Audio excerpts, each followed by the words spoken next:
আসসালামু আলাইকুম। থাম্বনেল দেখে যেটা চিন্তা করছেন যে পিনাকি কিভাবে অ্যাডভোকেট সাইফুল ইসলাম আলিফকে মারল, সেটা জানার আগে আপনাদেরকে একটু স্মরণ করিয়ে দেই।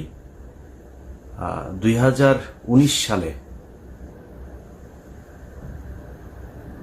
ফেব্রুয়ারি বা মার্চ, এই সময়টাতে আমার ঠিক স্মরণ নাই, আমি একটা করেছিলাম, একটা ইসকন নিয়ে একটা পর্ব করেছিলাম। সেই ইসকনের পর্বটাতে দেখানো হয়েছিল যে ইসকন যে একটা জঙ্গি সংগঠন এবং এরা একত্রিত হচ্ছে, সংঘবদ্ধ হচ্ছে এবং এদের মূল টার্গেট হচ্ছে একটা বিশাল গণহত্যা চালানো। এটার জন্য তাদের অর্থ, তাদের ট্রান্সপোর্টেশন সুবিধা, তাদের অস্ত্র, তাদের সব ধরনের সুযোগ সুবিধা, এবং তারা যেটা করছিল সরকারি অফিসগুলোতে বড় বড় পদে যারা আছে তাদেরকে তারা টাকা পয়সা দিয়ে, নারী দিয়ে এইভাবে হাতে নিচ্ছিল। যে কারণে বিভিন্ন জায়গায় যখনই কোথাও কোনো আপনার এমনকি হিন্দুদের সাথেও তাদের বিভিন্ন মন্দির দখল নিয়ে গ্যাঞ্জাম হয়েছে, সেই গ্যাঞ্জামগুলোতেও দেখা গেছে ইসকনের সংখ্যা কম কিন্তু পুলিশ প্রশাসন সবসময় তাদের পক্ষে দাঁড়িয়েছে, যে কারণে তাদের সাথে পারা যায়নি। তো ওই সময় কিছু কিছু বিশেষজ্ঞ আছে, সেই বিশেষজ্ঞদের নাম বলতে চাই না, ঝামেলা আর বাধাইতে চাই না, কারণ 5 বছর অনেক যন্ত্রণা সহ্য করে আসছি, তো একটু শান্তিতে থাকতে চাই। হ্যাঁ, তো তারা বলেছিল ইসকন নাকি একটা তাবলিগ সংগঠনের মতো, এরা তাবলিগের মতো গান টান গায়, হ্যাঁ, এরা কৃষ্ণ ভাবনা করে, তো এটাই হচ্ছে তাদের মূল কাজ। এখন দেখেন বাংলাদেশের সবচেয়ে বিষ ফোড়া হয়ে দাঁড়িয়েছে ইসকন। আমি ইসকনের এই হত্যাকাণ্ডে ডেইলি স্টারের একটা নিউজ গতকালকে করেছে, Chinmoy followers clash with cops in Chittagong, lawyer killed.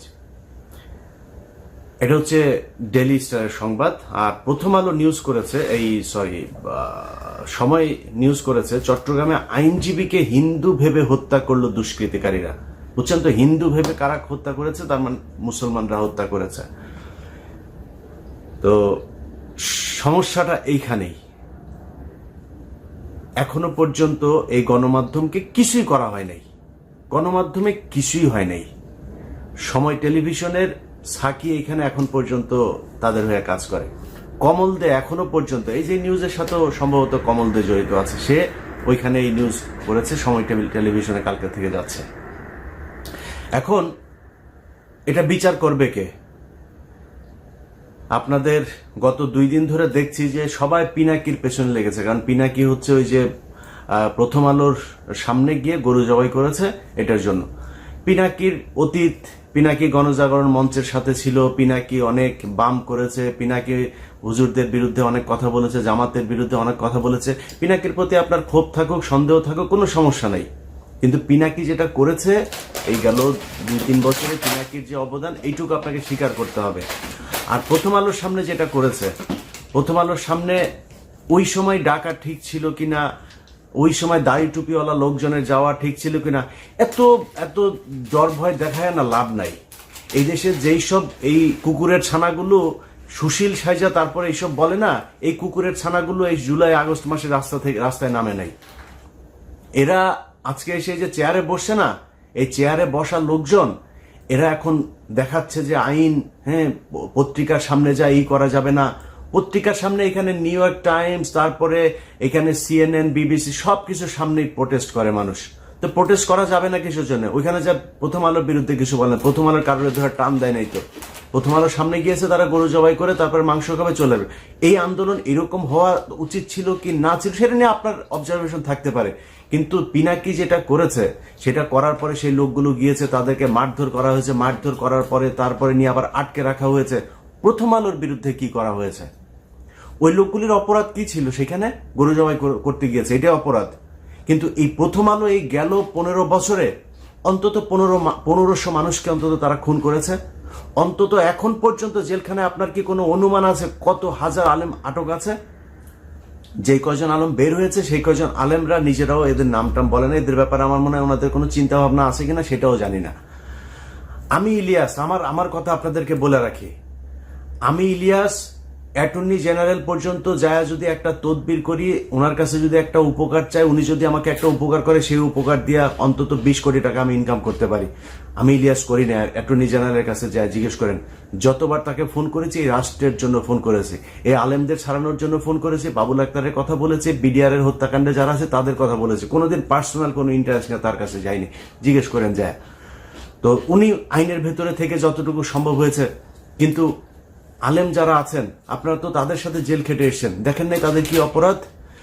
Asif Nazrul বলে যে এই ডিজিটাল নিরাপত্তা আইন, সে আমাকে ওই দিন ফোন করে বলছে যে আপনার এখন সমস্যা কি, আপনি চলে আসেন, আপনার শুনলাম পাসপোর্ট নিয়ে সমস্যা।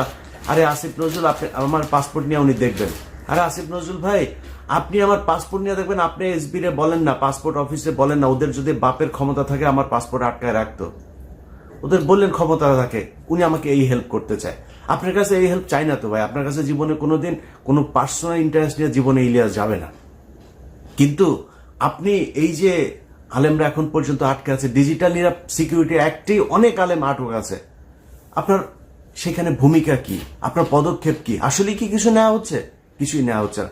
এখন বালের এক আইন দেখাচ্ছে, ওইখানে প্রথম আলোর সামনে যাওয়া যাবে না, ডেইলি স্টারের সামনে যাওয়া যাবে না, কালবেলার সামনে যাওয়া যাবে না, হাজার হাজার পুলিশ আর্মি যায় সেখানে ভরে। আরে বেটা, তুই যে চেয়ারে বসছিস ওই চেয়ারটাই তো জোর করে দখল করে শেখ হাসিনা কি তোর কি ওইখানে বসাইছে? তুই নির্বাচন করে আসছিস, তুই কোন সংবিধানের কোন ধারায় তুই এই চেয়ারে বসছিস? তুই এখন ঈদ আইন দেখাস।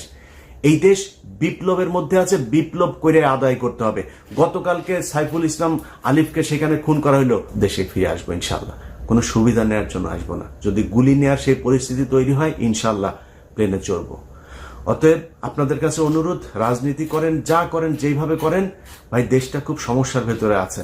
এই দেশের বিপ্লবটা শেষ হয়ে এবং অনেক কিছু এখন পর্যন্ত করতে হবে, সেটা বিপ্লবের মাধ্যমে। আপনাদেরকে এর আগের বার বলেছি যে এই যে আপনার ছায়ানট, তারপরে উদিচি, এগুলো আছে না, এরা এই যে শিল্পকলা একাডেমির এই করে দখল করে রাখছে। আমি জানি না সেটার অবস্থা কি। আপনাদের কাছে অনুরোধ ভাই, এই যে কলরব আছেন, সাইমন শিল্পগোষ্ঠী আছেন, আরো অনেক জামাত শিবিরের অনেক প্রতিষ্ঠান আছে, কওমিদের অনেক প্রতিষ্ঠান আছে, আপনারা যায় সেগুলো ভাই দখল করবেন। আপনাদের নাটক চলবে, আপনাদের গান চলবে, আপনারা সিনেমা বানাবেন, এগুলো চলবে। সো তারা যদি করতে যায় তারা তাদের মতো করুক, আপনাদের সময় দিয়ে তারপরে তাদের করতে হবে। শুধু তারা সেটা দখল করে রাখবে, এটা হবে না। বিপ্লবের অনেক কিছু ভাই দখল করে নিতে হবে। এখনো পর্যন্ত আইনগতভাবে এই সুশীলদের হাতে নিবেন। এই সুশীল কুকুরের ছানারা, এরা জীবনে আপনাদের কথা বলবে না, আমাদের কথা বলবে না। যারা জীবন দিয়েছে তারা এই সুশীল না, তারা এখানে কোনো চেয়ারও পায় নাই, তারা কিছুই পায় নাই। একমাত্র এই নাহিদ আর আসিফ দুইজন এখানে আছে, দুইজন তারপরে খুবই সংখ্যালঘু প্রজাতির হয়ে আছেন। আসিফ যেসব কথাবার্তা বলেন, সেসব কথাবার্তা বলার পরে তাকে আবার নানানভাবে থ্রেট দেওয়া হয়, এটা বলা যাবে না, ওইটা বলা যাবে না। নাহিদ তো এমনি চুপচাপ থাকে, একটু যেটুকুই করতে চায় সেইটুকুও মনে করেন তাকে বাধা দেওয়া হয়, এই দোষ ওই দোষ নানান কিছু করে তাদেরকেও কোণঠাসা করার চেষ্টা করা হচ্ছে। তো বিপ্লবের যেই মানে চরিত্র, সেটা আসলে সরকার ধারণ করে না, যে কারণে এখনো বাইরে থেকে ফোর্সগুলি আপনাদেরকে ভাই এই বিপ্লবের সমাপ্তিটা করতে হবে, পরবর্তী যা করা সেটা করতে হবে। সবাই ভালো থাকবেন, আল্লাহ হাফেজ।